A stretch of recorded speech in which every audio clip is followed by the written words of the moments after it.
ಪಡುಬಿದ್ರಿ ಶ್ರೀ ಮಹಾಲಿಂಗೇಶ್ವರ ಮಹಾಗಣಪತಿ ದೇವಸ್ಥಾನದಲ್ಲಿ ಏಪ್ರಿಲ್ 23ರಿಂದ ಮೇ 14ರವರೆಗೆ ಪುನರ್ ಪ್ರತಿಷ್ಠೆ ಅಷ್ಟಬಂಧ ಬ್ರಹ್ಮಕಲಶಾಭಿಷೇಕ ವಾರ್ಷಿಕ ಮಹಾರಥೋತ್ಸವ.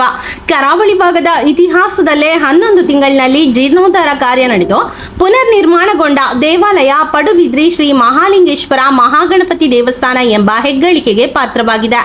ಏಪ್ರಿಲ್ 29ರಿಂದ 30ರವರೆಗೆ ಶ್ರೀದೇವರ ಪ್ರತಿಷ್ಠೆ ಹಾಗೂ ಧಾರ್ಮಿಕ ವಿಧಿವಿಧಾನಗಳೊಂದಿಗೆ ಶ್ರೀ ಮಹಾಲಿಂಗೇಶ್ವರ ದೇವರ ಪ್ರತಿಷ್ಠೆ ಮತ್ತು ಶ್ರೀ ಗಣಪತಿ ದೇವರ ಬಿಂಬ ಪ್ರತಿಷ್ಠೆ ನಡೆಯಲಿದೆ. ಮೇ 2 ಶನಿವಾರದಂದು ಶ್ರೀ ಮಹಾಲಿಂಗೇಶ್ವರ ದೇವರಿಗೆ ಬ್ರಹ್ಮಕುಂಭಾಭಿಷೇಕ, ಮೇ 3 ಭಾನುವಾರ ಬೆಳಗ್ಗೆ ಶ್ರೀ ಮಹಾಗಣಪತಿ ದೇವರಿಗೆ ಬ್ರಹ್ಮಕುಂಭಾಭಿಷೇಕವು ನಾನಾ ಧಾರ್ಮಿಕ ವಿಧಿವಿಧಾನಗಳೊಂದಿಗೆ ನಡೆಯಲಿದೆ ಎಂದರು. ಈ ಸಂದರ್ಭದಲ್ಲಿ ಆನುವಂಶಿಕ ಮುಕ್ತೇಸರ ರತ್ನಾಕರ ರಾಜ ಅರಸು ಕಿನ್ನಕ್ಕ ಬಳ್ಳಾಳ್, ಪೇಟೆ ಮನೆ ಭವಾನಿ ಶಂಕರ್ ಹೆಗ್ಡೆ, ರವೀಂದ್ರ ಜಿ ಹೆಗ್ಡೆ, ಪ್ರಧಾನ ಕಾರ್ಯದರ್ಶಿ ಮುರಳೀನಾಥ್ ಶೆಟ್ಟಿ, ಸ್ವಾಗತ ಸಮಿತಿಯ ಸಂಚಾಲಕರಾದ ನವೀನ್ ಜೆ ಶೆಟ್ಟಿ, ಸಂತೋಷ್ ಕುಮಾರ್ ಶೆಟ್ಟಿ, ಪಲ್ಲವಿ, ಜಯ ಶೆಟ್ಟಿ, ಪದ್ರ ಮಾಧವ ಸಿ ಶೆಟ್ಟಿ ಪಡುಬಿದ್ರೆ, ವೈ ಸುಕುಮಾರ, ವಿಶ್ವಾಸ್ ಅಮೀನ್, ಶಶಿಕಾಂತ್ ಪಡುಬಿದ್ರೆ, ಪ್ರಶಾಂತ್ ಶೆಣೈ, ಗುರುಪ್ರಸಾದ್ ರಾವ್, ಅಶೋಕ್ ಸಾಲಿಯನ್ ಮೊದಲಾದವರು ಉಪಸ್ಥಿತರಿದ್ದರು. ಪ್ರಧಾನ ಕಾರ್ಯದರ್ಶಿ ಮುರಳೀನಾಥ್ ಶೆಟ್ಟಿ ಸ್ವಾಗತಿಸಿ ಧನ್ಯವಾದ ಸಮರ್ಪಿಸಿದ್ರು. ಏಪ್ರಿಲ್ 23ರಿಂದ ಆರಂಭಗೊಂಡ ಕಾರ್ಯಕ್ರಮಗಳು ಮೇ 4ರವರೆಗೆ ನಡೆಯಲಿದೆ. ಬಂಧುಗಳೇ, ತಮಗೆಲ್ಲ ಗೊತ್ತಿರುವ ಹಾಗೆ ಪಡುಬಿದ್ರಿಗೂ ನನಗೂ ಬಹಳ ಹತ್ತಿರವಾದ ಸಂಬಂಧ. ಈ ಒಂದು ದೇವಸ್ಥಾನದ ಜೀರ್ಣೋದ್ಧಾರ ಆಗ್ಬೇಕು ಅಂತೇಳಿ ನಮ್ಮ ಈ ಊರಿನ ಭಕ್ತರ ಸಂಕಲ್ಪ.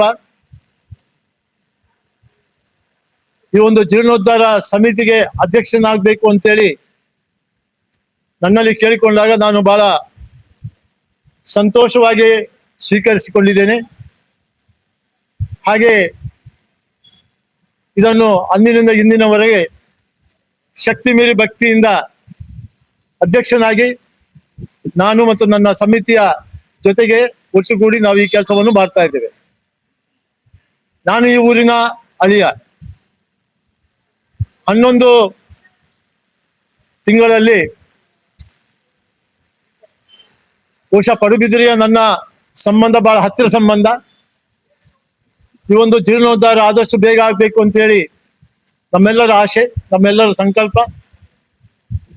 11 ತಿಂಗಳಲ್ಲಿ ದೇವಾಲಯದ ಜೀರ್ಣೋದ್ಧಾರ ಕಾರ್ಯಕ್ರಮ ಕೈಯಿಂದ ಹೂ ಎತ್ತಿದಂಗೆ ಅಂತ ಹೇಳ್ತಾರಲ್ಲ, ಕೈಯಿಂದ ಹೆಂಗೆ ಹೂ ಎತ್ತೇವೆ ಅದೇ ರೀತಿಯಲ್ಲಿ ಈ ಕೆಲಸ ನಡೆದಿದೆ ಅಂತ ನಾವು ಭಾವಿಸ್ತಾ ಇದ್ದೇವೆ. ಸಮಯಕ್ಕೆ ಸರಿಯಾಗಿ ಕೆಲಸ ಮುಗಿದರೆ ಅದೊಂದು ಸಂತೃಪ್ತಿ. ಈ ಸಂತೃಪ್ತಿಯನ್ನು ಮಹಾಲಿಂಗೇಶ್ವರ ಮಹಾಗಣಪತಿ ದೇವರು ನಮ್ಮೆಲ್ಲರಿಗೂ ಕರುಣಿಸಿದ್ದಾರೆ ಎಂದು ಭಾವಿಸ್ತೇನೆ. ಪುರಾಣದ ಕಥೆಯಲ್ಲಿ ಇಲ್ಲಿನ ಗಣೇಶ ಮೂರ್ತಿಯನ್ನು ಪ್ರತಿಷ್ಠಾಪನೆ ಮಾಡಿದ್ದು ಪರಶುರಾಮ ಅಂತ ಹೇಳ್ತಾರೆ. ಮಹಾಲಿಂಗೇಶ್ವರ ದೇವರನ್ನು ಋಗುಮುನಿ ಪ್ರತಿಷ್ಠಾಪನೆ ಮಾಡಿದರು ಎಂದು ಹೇಳುತ್ತಾರೆ. ನಿಮಗೆಲ್ಲ ತಿಳಿದುವಂತೆ ಸುಮಾರು 2.5 ಅಡಿ ಎತ್ತರದ ವಿಗ್ರಹ ರುದ್ರಾಕ್ಷಿ ಶಿಲೆಯಲ್ಲಿ ಒಡಮೂಡಿದೆ. ಇಲ್ಲಿಯ ಮಹಾಗಣಪತಿಯನ್ನು ಇಷ್ಟ ಸಿದ್ಧಿ ಮಹಾಗಣಪತಿ ಎಂದು ಜನರು ನಂಬುತ್ತಾರೆ. ಇಷ್ಟಗಳನ್ನು ಗಣಪತಿ ಮಹಾಗಣಪತಿ ಎಂದು ಜನರು ನಂಬುತ್ತಾರೆ. ಇಷ್ಟಗಳನ್ನು ಮಹಾಗಣಪತಿ ಈಡೇರಿಸ್ತಾನೆ ಎಂಬ ನಂಬಿಕೆ ಇಲ್ಲಿಯ ಭಕ್ತರಲ್ಲಿದೆ. ಅಪ್ಪದ ಸೇವೆಯೇ ಇಲ್ಲಿಯ ಮಹಾಗಣಪತಿಗೆ ಬಹಳ ಪ್ರಿಯ. ತಮಗೆಲ್ಲರಿಗೂ ಗೊತ್ತಿರುವಂತೆ ಬ್ರಿಟಿಷ್ ಆಳ್ವಿಕೆಯಲ್ಲಿ ಈ ದೇವಸ್ಥಾನದ ಈ ಅಪ್ಪದ ಸೇವೆಯನ್ನು ಬ್ರಿಟಿಷರು ಕೂಡ ಇಲ್ಲಿ ಮಾಡ್ತಾ ಇದ್ದರನ್ನು ಇಲ್ಲಿಯ ಜನರ ಮನೆ ಮಾತಾಗುವುದನ್ನು ನಾವು ಕೇಳ್ತಾ ಇದ್ದೇವೆ. ಜನರು ಹೇಳುವುದನ್ನು ನಾವು ಕೇಳ್ತಾ ಇದ್ದೇವೆ. ಇದೊಂದು ಕಥೆ ಅಲ್ಲ, ಇದು ನಿಜವಾಗ್ಲೂ ಬ್ರಿಟಿಷರು ಬಂದು ಇಲ್ಲಿ ಅಪ್ಪದ ಸೇವೆ ಮಾಡಿದ್ದು ಉದಾಹರಣೆನೂ ಇದೆ. ಜನ ಇಲ್ಲಿ ಈ ಊರಿನ ಜನ ಎಲ್ಲರೂ ಹೇಳ್ತಾ ಇದ್ದಾರೆ. ಅದು ಅಂದಿನಿಂದ ಇಂದಿನವರೆಗೆ ಈ ಅಪ್ಪದ ಸೇವೆ ಮಹಾಗಣಪತಿಗೆ ಅತ್ಯಂತ ಪ್ರಿಯವಾದ ಅಪ್ಪದ ಸೇವೆ ಇವತ್ತಿನವರೆಗೆ ನಡೀತಾ ಬಂದಿದೆ.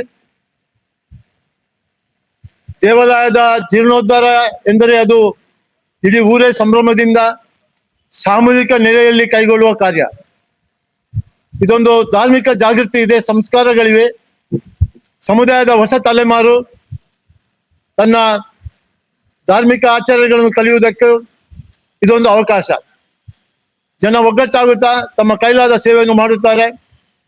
ಅದರ ಫಲ ಎಂದರೆ ಕೆಲಸ ಎಷ್ಟೇ ಬೃಹತ್ ಗಾತ್ರದಲ್ಲಿದ್ದರೂ ಅದು ಇವತ್ತು ಸಾಧಿತ ಆಗುವುದಕ್ಕೆ ಇಲ್ಲಿ ನಾವು ಉದಾಹರಣೆಯನ್ನು ನೋಡಬಹುದು. ಪಡುಬಿದ್ರೆಯ ಈ ಸಂಭ್ರಮದ ಗಳಿಗೆಯಲ್ಲಿ ನಾವಿದ್ದೇವೆ.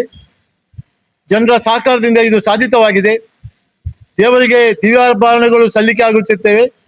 ಎಲ್ಲರೂ ನಿರೀಕ್ಷೆಯಂತೆ ನಡೆದಿದೆ. ಅದ್ಭುತವಾದ ಶಿಲ್ಪ ಸೌಂದರ್ಯದ ದೇವಾಲಯ ಸಮುಚ್ಚಯ ಎದ್ದು ನಿಂತಿದೆ. ಹಿಂದೆ ರಾಜರು ಆಳರಸರು ದೇವಾಲಯವನ್ನು ಕಟ್ಟಿಸುತ್ತಿದ್ದರು. ಆಧುನಿಕ ಕಾಲದಲ್ಲಿ ಭಕ್ತ ಜನರ ಇವುಗಳ ನಿರ್ಮಾಣವನ್ನು ಮಾಡುವಂತಾಗಿದೆ. ದೇವಾಲಯಗಳು ನಮ್ಮ ಶುದ್ಧ ಕೇಂದ್ರಗಳು ಮಾತ್ರವಲ್ಲ, ನಮ್ಮ ಶಕ್ತಿ ಕೇಂದ್ರಗಳು ಕೂಡ. ಇವತ್ತು ಭವ್ಯವಾಗಿ ದಾನಿಗಳ ಸಹಕಾರದಿಂದ ನಿರ್ಮಾಣಗೊಂಡಿರುವ ದೇವಾಲಯ ಪಡುಬಿದ್ರೆಯಲ್ಲಿ ಗುರುತಿಸುವಿಕೆಯಲ್ಲಿ ಪ್ರಮುಖವಾದ ಪಾತ್ರ ವಹಿಸಿದೆ. ಪುನರ್ ಪ್ರತಿಷ್ಠಾಪನೆ ಅಂಗವಾಗಿ ಅನೇಕ ಧಾರ್ಮಿಕ ಸಾಂಸ್ಕೃತಿಕ ಕಾರ್ಯಕ್ರಮಗಳು ಆಯೋಜನೆವಾಗಿದೆ. ಇಲ್ಲಿ ಮಠಾಧಿಪತಿಗಳು, ಹಿರಿಯರು, ಕಲಾವಿದರು ಭಾಗವಹಿಸಲಿದ್ದಾರೆ. ಕಾರ್ಯಕ್ರಮಗಳನ್ನು ಅದ್ದೂರಿಯಾಗಿ ಆಯೋಜಿಸುವಲ್ಲಿ ನಮ್ಮ ಸ್ಥಳೀಯರಿಂದ ಬಹಳ ಸಹಕಾರ ಸಿಕ್ಕಿದೆ. 11 ತಿಂಗಳಲ್ಲಿ ಜೀರ್ಣೋದ್ಧಾರದ ಮಹಾಕಾರ್ಯ ಸಿದ್ಧಿಯಾಗಿರುವುದು ನಮ್ಮೆಲ್ಲರ ಮೇಲೆ ಆ ಮಹಾಗಣಪತಿ ದೇವರು ಬೀರುವ ಕೃಪೆಯನ್ನು ನಾನು ಭಾವಿಸ್ತೇನೆ. ಕಾರ್ಯಕ್ರಮಗಳ ವಿವರ ನಿಮಗೆ ಈಗಾಗಲೇ ಒದಗಿಸಿರುವ ಆಹ್ವಾನ ಪತ್ರಿಕೆಯಲ್ಲಿದೆ. ತಾವು ಆಹ್ವಾನ ಪತ್ರಿಕೆಯನ್ನು ಓದಿದರೆ ತಮಗೆ 23ನೇ ತಾರೀಕಿನಿಂದ ಬರುವ ಮೇ ತಿಂಗಳು 5ನೇ ತಾರೀಕಿನವರೆಗೆ 4ನೇ ತಾರೀಕಿನವರೆಗೆ ಎಲ್ಲ ಕಾರ್ಯಕ್ರಮಗಳನ್ನು ನೀವು ನೋಡಬಹುದು. ಅದರಲ್ಲಿ ಸಾಂಸ್ಕೃತಿಕ ಕಾರ್ಯಕ್ರಮಗಳು, ಸಭಾ ಕಾರ್ಯಕ್ರಮಗಳು ಎಲ್ಲ ಪತ್ರಿಕಾದಲ್ಲಿ ವಿವರವಾಗಿ ತಾವು ನೋಡಬಹುದು. ನಾನು ಕೂಡ ಇಲ್ಲಿ ಒಬ್ಬ ಭಕ್ತನಾಗಿ ನಾನು ಇಲ್ಲಿ ಕೆಲಸ ಮಾಡಿದ್ದೇನೆ. ಎದುರಿಗೆ ನಾನಿದ್ದೇನೆ. ನನ್ನ ಹಿಂದೆ ನೂರಾರು ಕಾರ್ಯಕರ್ತರು ದುಡಿದಿದ್ದಾರೆ. ಅವರನ್ನು ಈ ಸಂದರ್ಭದಲ್ಲಿ ನೆನಪಿಸಿಕೊಳ್ತೇನೆ. ಎಲ್ಲವೂ ಆ ಮಹಾಲಿಂಗೇಶ್ವರ ಮಹಾಗಣಪತಿ ದೇವರಿಗೆ ಅರ್ಪಣೆ ಎಂದು ಹೇಳಿ ಭಾವಿಸ್ತೇನೆ. ಏನಾದಿದ್ರೆ ಕೇಳ್ಬೋದು.